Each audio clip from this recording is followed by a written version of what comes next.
আসসালামু আলাইকুম। আমি আজকে আপনাদেরকে দেখাবো এই যে আমার হাতে কিছু বিটল পোকা আছে।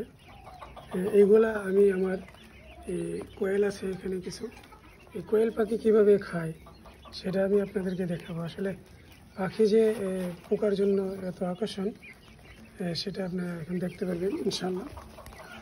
যাই হোক, আমি এখন দিতেছি এদেরকে, একটু দেখেন যে পাখি বিটল পোকা, এই যে বিটল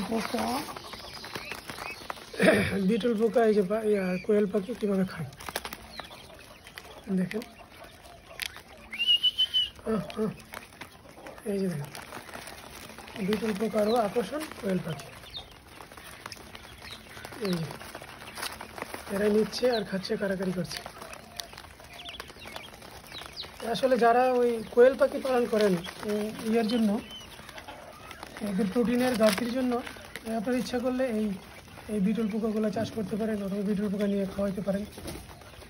হ্যাঁ, এই যে দেখেন এরা কীভাবে খাইতেছে, দৌড়াদৌড়ি করে এখান থেকে নিয়ে গেছে, এখান থেকে নিয়ে গিয়েছে দেন শেষ। এরা কীভাবে দৌড়াদৌড়ি করে খাইতেছে, কারাকারি করতেছে। আসলে এই পোকাগুলা যেমন পশু পাখি যতগুলোই আছে সবগুলোরই খুব আকর্ষণ।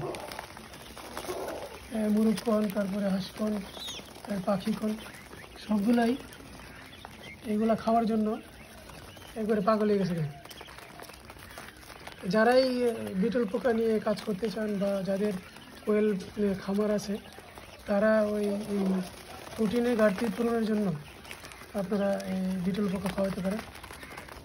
যাই হোক, কারো যদি বিটল পোকা লাগে, আমার কাছে ইনশাল্লাহ অ্যাভেলেবেল আছে। মা পোকা আছে, অ্যাডাল আছে, কিউপাও আছে, লার্ভাও আছে। সুতরাং আমি সারা বাংলাদেশে এই বিটল পোকা পাঠিয়ে থাকি। কারো যদি প্রয়োজন মনে করেন তাহলে আমার কাছ থেকে নিতে পারেন। আমি হোম ডেলিভারি দিয়ে থাকি ইনশাল্লাহ। এই যে দেখেন এরা কত স্বাচ্ছন্দ্য বোধ করে খাচ্ছে, কীভাবে দৌড়াদৌড়ি করতেছে, মানে কারাকারি করতেছে। কার আগে কে খাবে, এখান থেকে নিয়ে যাচ্ছে আর এই সবগুলোই এইভাবে খাচ্ছে। যাই হোক, কারো যদি বিটল পোকা লাগে, কোয়েল পাখি বা যে কোনো পাখি পালন করার জন্য আমার কাছ থেকে নিতে পারেন। সুস্থ থাকেন, ভালো থাকেন। আসসালামু আলাইকুম।